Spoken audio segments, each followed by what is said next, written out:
오늘은 스가랴서 11장 6절에서 14절까지 말씀인데요. 하나님의 사랑은 헤아릴 수 없다라는 제목으로 같이 함께 말씀을 나누겠습니다. 지난 시간에 이 스가랴서 11장이 예수님의 초림과 또 고난을 예언하는 말씀이라고 했습니다. 그래서 그 말씀을 중심으로 해서 예수님 오시기 전에 어떤 일이 일어날 것인가, 그리고 또 예수님이 승천하시고 나서 재림하시기 전까지 어떤 일이 일어나게 되는가, 그걸 예언하는 말씀이라고 했습니다. 그래서 오늘 이제 본문을 보시면 예수님의 재림, 초림에 관한 그리고 고난에 관한 말씀을 이제 우리가 살펴보게 되는데요. 지난 시간에 하나님께서 이스라엘 백성들을 다스리는 지도자들을 심판하신다라는 말씀을 하셨잖아요. 그들이 하나님을 자랑하지 않고 자신들의 부와 영광을 자랑하고 또 하나님의 백성들을 잘 다스리라고 세웠는데 그렇게 하지 않고 오히려 자신들의 부와 영광만 도모하는 그런 삶을 살아서 결국에는 하나님께서 이 지도자들을 심판하시겠다라고 하는 말씀을 하셨습니다. 그 내용을 우리가 같이 함께 살펴봤는데요. 오늘 이 예수님의 초림과 고난에 관한 말씀의 내용을 보면 하나님께서 백성들을 심판하시겠다라고 하는 말씀을 하십니다. 우선 우리 6절 말씀을 좀 함께 보겠습니다. 여호와가 말하노라, 내가 다시는 이 땅 주민을 불쌍히 여기지 아니하고 그 사람들을 각각 그 이웃의 손과 임금의 손에 넘기리니 그들이 이 땅을 칠지라도 내가 그들의 손에서 건져내지 아니하리라 하시기로. 아멘. 본문의 내용을 보시면 지금 하나님께서 백성들을 심판하시겠다라고 하는 말씀을 하고 계십니다. 그죠? 내가 다시는 이 땅 주민을 불쌍히 여기지 아니하고 그 사람들을 각각 이웃의 손과 임금의 손에 넘기리니 그들이 이 땅을 칠지라도 내가 그들의 손에서 건져내지 아니하리라. 이렇게 말씀하고 계십니다. 그러면 여러분, 왜 하나님께서 백성들을 심판하시겠다라는 이 말씀을 하고 계실까요? 그리고 이 모습이 왜 예수님의 초림과 또 고난에 관한 이 말씀과 연관을 지어서 이 말씀, 스가랴서 말씀을 선포하고 있을까요? 우선 하나님께서 백성들을 징계하시겠다라고 하는 이유를 우리가 좀 같이 살펴보기 원하는데요. 먼저 7절, 8절 말씀을 보시면 하나님께서 왜 이 백성들을 징계하시려고 하는지 그 이유를 하나 발견하게 됩니다. 우리 7절, 8절 말씀을 함께 보겠습니다. 내가 잡혀 죽을 양떼를 먹이니 참으로 가련한 양들이라. 내가 막대기 둘을 취하여 하나는 은총이라 하며 하나는 연합이라 하고 양떼를 먹일새 한 달 동안에 내가 그 세 목자를 제거하였으니 이는 내 마음에 그들을 싫어하였고 그들의 마음에도 나를 미워하였음이라. 아멘. 하나님께서 잡혀 죽을 양떼를 먹이시려고 두 막대기를 세우셨습니다. 은총 그리고 연합이라고 하는 막대기를 세우셨어요. 그리고 이 막대기를 가지고 이제 백성들을 이 잡혀 죽을 양떼를 먹이게 하시는 일을 이제 하고 계시는 거죠. 그런데 여러분, 한 달 동안 어떤 일이 일어났습니까? 8절에 보시면 목자 셋이 제거됐어요. 하나님께서 목자 셋을 제거하셨다라고 말씀하십니다. 그리고 목자들을 제거하신 이유를 뭐라고 말씀하시냐면 내가 그들을 싫어하였고 그들도 나를 미워하였다, 이렇게 말씀하십니다. 하나님께서 목자들을 세우셨는데 이 목자들이 여러분, 이 목자들을 세우신 이유가 뭘까요? 양들을 잘 돌보라고 세우신 거겠죠. 그런데 이 잡혀 죽을 양떼를 하나님께서 이제 잘 돌보라고 세운 목자들이 어떤 일을 한 거예요? 하나님을 미워하고 또 하나님도 그들을 미워하실 뿐만 아니라 그들이 하나님을 싫어했다, 이렇게 말씀을 합니다. 그래서 하나님께서 이 세 목자들을 이제 제거하시는 일을 하셨다는 거예요. 한 달 동안에. 그런데 9절 10절 말씀을 보면 하나님께서 또 백성들에게 징계하신다라고 하는 말씀을 하고 계십니다. 여러분 9절 10절 말씀을 한번 보시죠. 내가 이르되 내가 너희를 먹이지 아니하리라. 죽는 자는 죽는 대로, 망하는 자는 망하는 대로, 나머지는 서로 살을 먹는 대로 두리라 하고, 이에 은총이라 하는 막대기를 취하여 꺾었으니 이는 모든 백성들과 세운 언약을 폐하려 하였습니다. 아멘. 지금 이 말씀은 누구를 향해서 하시는 말씀이죠? 백성들을 향해서 하는 말씀입니다. 그죠? 목자들이 아니라 백성들을 향해서 하시는 말씀이에요. 그런데 그 내용을 보시면 내가 너희를 먹이지 아니하리라. 죽는 자는 죽는 대로, 망하는 자는 망하는 대로, 나머지는 서로 살을 먹는 대로 두리라. 그리고 하나님이 은총이라는 막대기를 꺾으셨음. 백성들과 맺은 언약을 폐하셨다. 이렇게 말씀하고 계세요. 자, 그러면 왜 하나님께서 새 목자를 제거를 하시고 한 달 동안 새 목자를 제거를 하시고 또 백성들을 향해서는 이런 말씀을 하고 계실까요? 내가 죽든지 죽는 대로 그냥 내버려두고, 망하는 대로 내버려두고, 서로 살을 먹는 대로 그냥 내버려두고, 은총이라는 막대기를 내가 꺾어버렸다, 언약을 폐하겠다, 이렇게 말씀을 하고 계십니다. 왜 하나님께서 목자들을 향해서는 그들을 미워하셔서 제거하시는 일을 하시고, 또 백성들을 향해서는 이런 하나님께서 그들을 징계하시는데 그냥 버려두시는 것처럼 버려두시겠다, 이렇게 말씀하고 계시는 겁니다. 왜 이런 말씀을 하고 계실까요?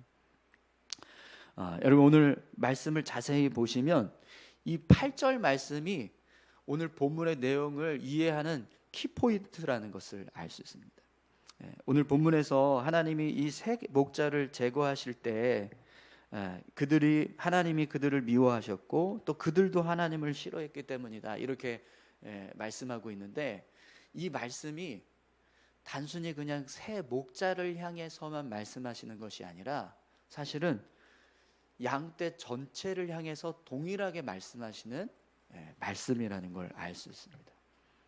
이는 내 마음에 그들을 싫어하였고 그들의 마음에도 나를 미워하였음이라. 이 말씀에서 말하는 그들이 새 목자만 해당되는 게 아니라는 거예요. 목자들뿐만 아니라 양떼들도 이 그들에 속해서 그들이 하나님을 미워했다. 하나님도 그들의 모습을 보시고 싫어하셨다라고 말씀하시는 거죠. 그래서 하나님께서 새 목자들을 제거해 주시고 또 양떼들을 향해서는 내가 너희를 먹이지 않겠다, 내가 망하든지 죽든지 상관하지 않겠다, 이렇게 말씀하고 계신다는 거예요. 자, 그러면 여러분 하나님께서 백성들을 심판하시는 이유가 무엇인가 우리가 알게 됩니다. 왜 하나님께서 백성들을 심판하시겠다라고 말씀하세요? 그들이 하나님을 미워했기 때문이에요. 하나님께서 그들을 싫어하신 이유가 뭐냐면 그들이 하나님을 미워했다. 여러분 잡혀 죽을 양떼입니다. 잡혀 죽을 양떼. 너무 불쌍해서 하나님이 그들을 다시 내가 돌봐야겠다, 그래서 목자들을 세우신 거예요. 그런데 목자들이 어떤 마음을 품고 있어요? 하나님을 미워하는 마음을 품고 있어요. 그러니까 그 모습을 보시니까 하나님도 그 모습이 마음에 들지 않으시는 거예요. 그래서 제거를 하셨다는 거예요. 그런데 이 말씀은 단지 목자들에게만 하시는 말씀이 아니라 양떼들을 향해서도 말씀하신다는 거예요. 그럼 양떼들도 어떤 마음을 품고 있었다는 거예요? 하나님을 미워하는 마음을 품고 있었다는 거예요. 잡혀 죽을 양떼들을 내가 불쌍히 여겨서 내가 다시 먹여야겠다, 그래서 은총과 연합이라고 하는 막대기를 세우고 그들을 돌보려고 하나님께서 목자를 세우셨는데 목자들도 하나님 미워하고 있고 잡혀 죽을 양떼마저도 하나님을 미워하고 있는, 그러니까 하나님께서 그 모습을 보시고요 그들을 심판하시겠다라고 말씀하시는 거죠. 여러분 이 말씀 속에서 우리가 한 가지 깨닫게 되는 게 있습니다. 하나님은 우리가 하나님을 사랑하기 원하신다라는 거예요. 그런데 그 하나님을 사랑하기 원하시는 그 마음이 어느 정도까지 하나님께서 우리가 하나님을 사랑하기 원하시냐면, 하나님 사랑하지 않는 사람들은 심판하시겠다.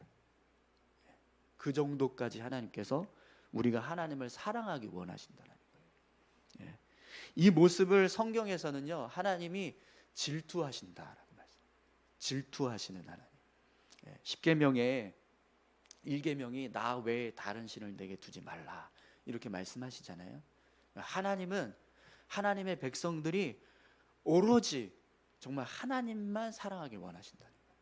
하나님 아닌 다른 것을 마음에 두시면 질투하시겠다라는 겁니다. 그럼 여러분, 왜 하나님께서 우리를 향해서 질투하실까요?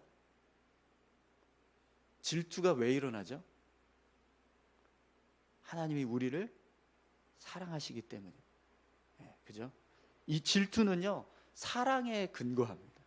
사랑하지 않으면 질투하지 않아요. 그죠? 네. 저희 아내가 다른 남자하고 잤다고 생각해 보세요. 그게 말이 됩니까? 네. 그건 제가 가만히 있으면 안 되죠. 네. 제가 가만히 있다면 그건 제가 제 아내를 사랑하지 않는 겁니다. 그렇죠? 네. 하나님께서 우리를 사랑하시는 그 마음이 너무나 크기 때문에 하나님도 우리가 하나님만 사랑하길 원하신다라는 거예요. 네. 여러분, 하나님께서 우리를 사랑하시지 않는다면 우리가 하나님을 사랑하든 사랑하지 않든 상관하지 않으실 겁니다. 그냥 내버려 두실 거예요. 그래, 그렇게 살아라 이렇게 말씀하시겠죠. 네. 그러나 하나님이요, 우리를 너무나 사랑하시기 때문에 질투하신다는 겁니다. 그리고 하나님은요, 하나님을 사랑하지 않으면 징계하시겠다라고 말씀하십니다. 그래서 오늘 본문에서도 보면 하나님께서 이 잡혀 죽을 양떼를 너무 불쌍히 여기셨어요. 그래서 다시 새로운 목자를 세우시고 그들을 먹이게 하셨습니다. 여러분 7절 말씀을 한번 보시겠어요? 7절에 이렇게 말씀합니다. 내가 잡혀 죽을 양떼를 먹이니 참으로 가련한 양들이라. 하나님 보실 때 양들이 너무 가련, 불쌍해요. 너무 안타까운 거예요. 이들을 그냥 저렇게 내버려두면 안 되겠다 싶어서 그 목자들로부터 그렇게 잡혀 죽을 양떼처럼 그렇게 취급당하던 이 양떼들, 내가 너무 불쌍해서 안 되겠다 싶어서 하나님이 다시 새로운 목자를 세우신 거거든요. 근데 그 새로 세운 목자들마저도 하나님 미워하고 그 양떼들과 같이 결탁해서 양떼들조차도 하나님 미워하고 이런 일이 벌어지게 되었다는 거죠.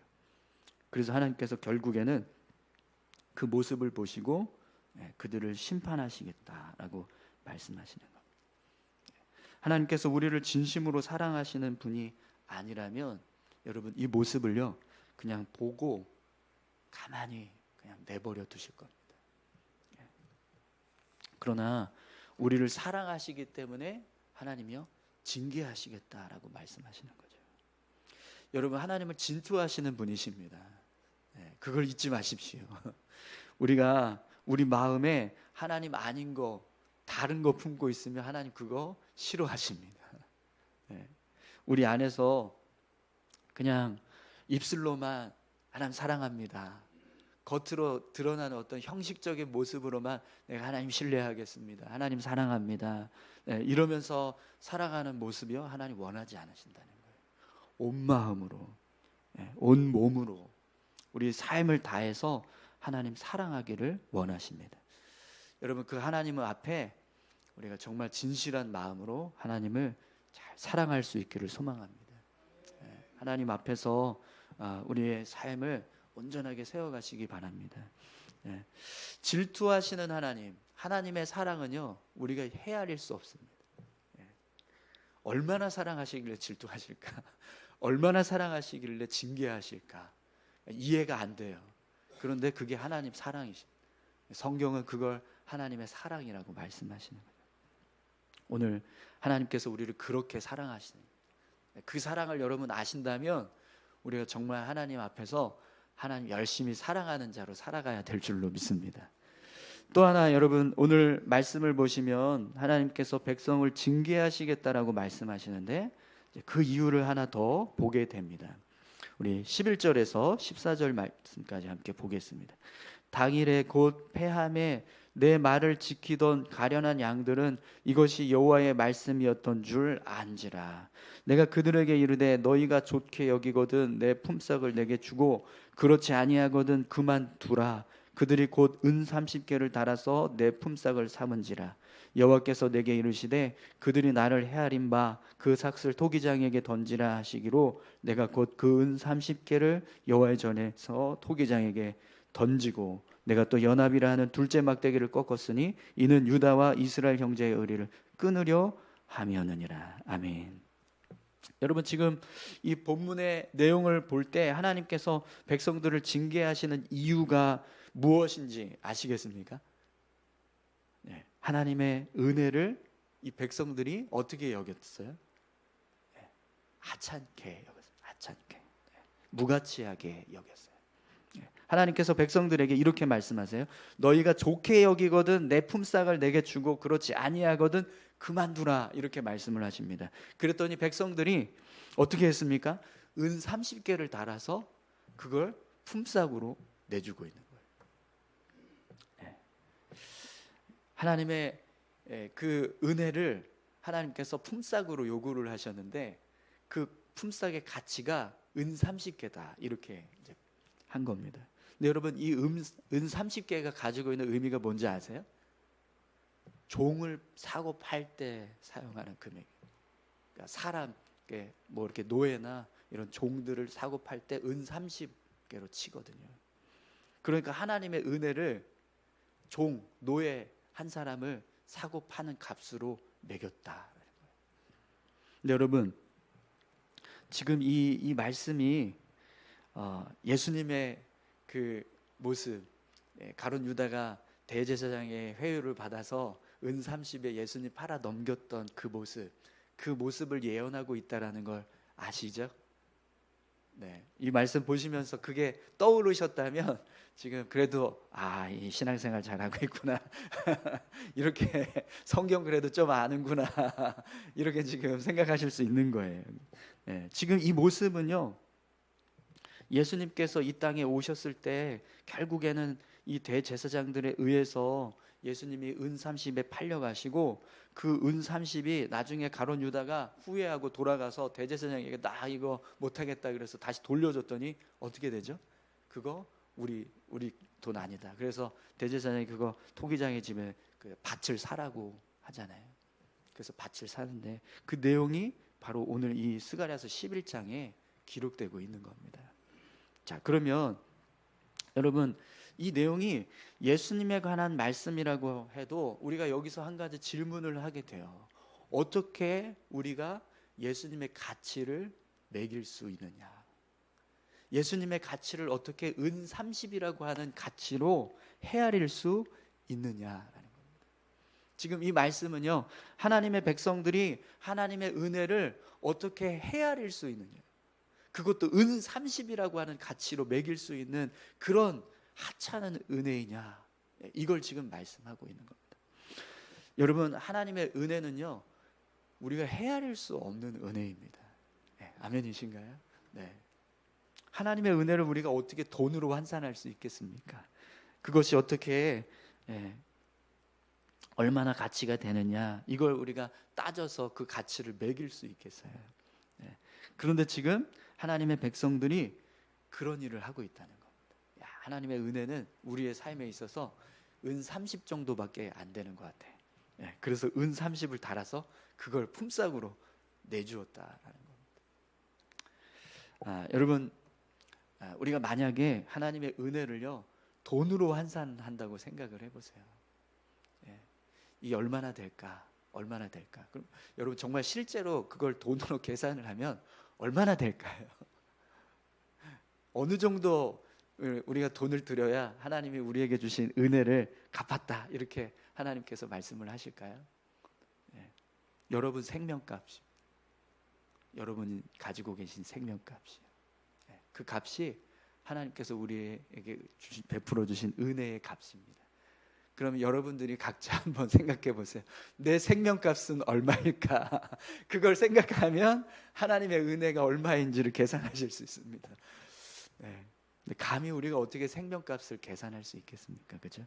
그러니까 오늘 우리 찬송에서도 우리가 고백했지만 하나님 그 은혜가 바다를 먹물 삼고 하늘을 두루마리 삼아도 다 기록할 수 없다. 우리가 그렇게 고백합니다. 그것처럼 하나님의 은혜는요, 우리의 생명을 다 주어도 다 갚을 수 없는 은혜, 우리의 삶을 다 드려도 채울 수 없는 은혜인 줄 믿습니다. 근데 그 은혜를 기억하고 그 은혜에 걸맞는 모습으로 우리가 삶을 살아야 되는 거죠. 그럼 여러분, 그 은혜에 걸맞는 모습이 뭘까요? 날마다 감사하고 날마다 기뻐하면서 하나님 앞에서 믿음의 삶을 살아가는 모습이 되어야 하는 거죠. 그래야 하나님께서 그 모습을 보시고 기뻐하셔서 우리에게 더 큰 은혜를 주실 줄 믿습니다. 그런데 그 은혜를 망각했습니다. 양떼들이. 그래서 하나님께서 징계하시겠다라고 말씀하시는 거죠. 예수님께서 십자가에 달리시고 났던 그 모습을 보시고 결국엔 하나님이 이 이스라엘 백성, 유대 백성들을 심판하시는 일을 행하시잖아요. 그래서 이스라엘 역사를 보면 그런 하나님의 징계가 임했던 사건들이 참 많이 기록됩니다. 하나님의 은혜를 하찮게 여기고 마치 사람의 기준에, 세상적인 어떤 기준에 맞춰서 그 은혜를 헤아리려고 했던 그들의 모습, 그 모습이 너무나 하나님 보시기에는 악하게 보여졌다는 거죠. 여러분, 오늘 저와 여러분들도 하나님의 은혜를 헤아리지 않으셨으면 좋겠습니다. 여러분, 우리가 헌금하잖아요. 헌금하실 때 어떻게 하십니까? 오늘 얼마 내지? 막 이러면서 금액 이렇게 따지십니까? 그러지 마시고요. 정말 그냥 감사하는 마음으로 하셨으면 좋겠습니다. 얼마를 하든 하나님은 기뻐하십니다. 그런데 이미 벌써 나는 요만큼만 해야지라고 하면서 드리는 그런 정해진 기준이 있어요. 근데 그 기준이 하나님 보실 때는요, 합당하지 않을 수 있다라는 것. 온 마음을 다해서 그냥 감사하는 마음으로 헌금하시고 또 하나님 앞에 헌신할 때도 마찬가지입니다. 나 두 번째 하는데 세 번째 또 해야 되나? 이러면서 커피점도 너무 힘들어 하시는데 그러지 마시고요. 매번 돌아올 때마다 하나님 감사합니다 이러면서 하셨으면 좋겠습니다. 목장 예배 이제 얼마 안 남았는데 언제 방학합니까? 좀 빨리 방학합시다 이러지 마시고요. 하실 때마다 하나님 또 모이게 하셔서 감사합니다 이러면서 모이셨으면 좋겠습니다. 근데 그 모습이 하나님의 은혜에 감사하는 거예요. 그리고 그 모습을 통해서 하나님 기뻐하십니다. 오늘 저와 여러분들의 삶이요, 그런 감사와 기쁨이 넘치는 하나님의 은혜를 은혜로 여기실 수 있는 그런 귀한 삶을 살아가시기를 소망합니다. 우리 같이 기도하실까요?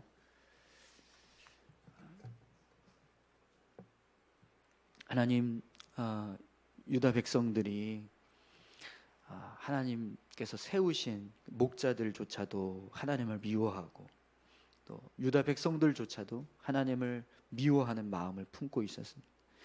하나님은 그들을 살리시기 위해서 다시 새롭게 목자들을 세우시고 다시 그들에게 언약을 세우셔서 그들을 돌보시겠다고 하는데 또 이스라엘 백성들, 유다 백성들은 하나님 미워하고 목자들도 미워하고 하나님의 은혜를 하찮게 여기고 은 30에 그 가치로 매겨서 하나님 앞에 그 은혜의 값을 내어드리는 그런 어리석은 모습, 그 모습을 우리가 말씀을 통해서 살펴봤습니다. 그리고 이 모습이 예수님 이 땅에 오셨을 때 그걸 못 알아보고 십자가에 못 박아 죽게 하고 은 30에 팔아 넘겼던 어리석은 사람들의 모습이라는 것을 우리가 다시 한번 말씀을 통해서 깨닫습니다. 하나님 아버지, 오늘 우리의 모습이 이런 모습 되지 않기를 소망합니다. 정말 하나님만 사랑할 수 있게 하시고 하나님만 우리 마음에 가득 품을 수 있게 하옵소서. 하나님의 은혜를 생각할 때 그걸 헤아리려고 하기보다 그 은혜에 감사하는 마음으로 하나님 기쁘게 살아갈 수 있는 믿음의 삶을 살아갈 수 있도록 우리를 붙들어 주시고 인도해 주십시오. 우리 다 같이 이렇게 기도하길 원합니다. 함께 기도하시겠습니다. 하나님 아버지 감사합니다. 아버지 하나님, 오늘 우리의 삶이